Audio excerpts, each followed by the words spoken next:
Hello বন্ধুরা, welcome back to my channel. কেমন আছো তোমরা সবাই? আশা করছি সকলেই খুব ভালো আছো। আজকে দেখো নিয়েছি পেঁয়াজকলি দিয়ে আজকে অসাধারণ একটা রেসিপি বানিয়ে দেখাবো বন্ধুরা। তো ভিডিওটা শেষ পর্যন্ত দেখতে থাকো, খুবই সুন্দর হতে চলেছে ভিডিওটা বন্ধুরা। এটা কিন্তু রুটি, পরোটা, লুচি সব কিছুর সাথেই কিন্তু ভালো লাগবে। ভিডিওটা শেষ পর্যন্ত দেখতে থাকো, ভালো লাগলে লাইক, কমেন্ট, শেয়ার, সাবস্ক্রাইব করতে একদম ভুলবে না। আর তোমাদের বন্ধুদের সাথে ভিডিওটা শেয়ার করে দেবে। চলো ভিডিওটা শুরু করি। এই দেখো, প্রথমে পেঁয়াজ কলিটাকে টুকরো টুকরো এইভাবে কেটে নিয়েছি। আর এইখানে অনেকগুলো পেঁয়াজ আমি কেটে নিয়েছি ছোট ছোট করে। এইখানে আছে টমেটো কুচি আর নিয়েছি চেরা কাঁচা লঙ্কা বন্ধুরা। এই দেখো, এখানে রয়েছে টমেটো সস আর চিলি সস। এরপর রান্নাটা শুরু করব। কড়াই বসিয়ে দিলাম, কড়াইতে দিয়ে দিলাম সর্ষের তেল। তেলটা কিন্তু খুব কম পরিমাণে দিলাম। এরপর পেঁয়াজ কুচিটা দিয়ে দিলাম, সাথে বন্ধুরা যে পেঁয়াজ কলিটা কেটে রেখেছিলাম সেটাও কিন্তু দিয়ে দিলাম।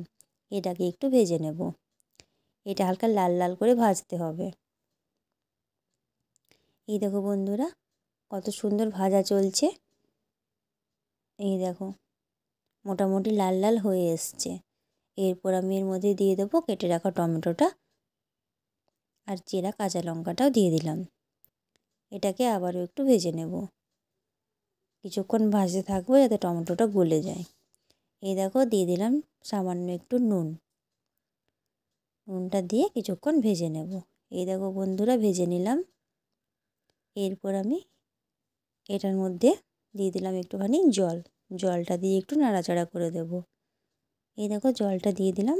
এরপর দিয়ে দিলাম টমেটো সস আর চিলি সসটা দিয়ে একটুখানি নাড়াচাড়া করে দিলাম।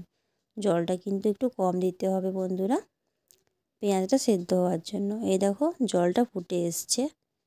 আর একটু পরেই কিন্তু এটাকে আমি নামিয়ে নেব। এটা মোটামুটি হয়ে এসছে, গ্রেভি গ্রেভি করতে হবে। এই দেখো বন্ধুরা, হয়ে এসছে। তো চলো এটাকে এরপর আমি কড়াই থেকে নামিয়ে নেব। এই দেখো, একটা বাটির মধ্যে এটাকে আমি নামিয়ে নিয়েছি বন্ধুরা। দেখো দেখতে কতটা সুন্দর হয়েছে, খুবই সুন্দর লাগে কিন্তু এটা খেতে বন্ধুরা। এই দেখো দেখো, তোমাদের একটু দেখায় তুলে, দেখো কতটা সুন্দর দেখতে লাগছে বন্ধুরা।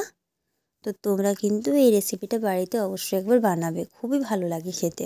ওপর থেকে ছড়িয়ে দিলাম একটুখানি ধনেপাতা, তাহলে কিন্তু স্বাদটা আরও বেড়ে যাবে।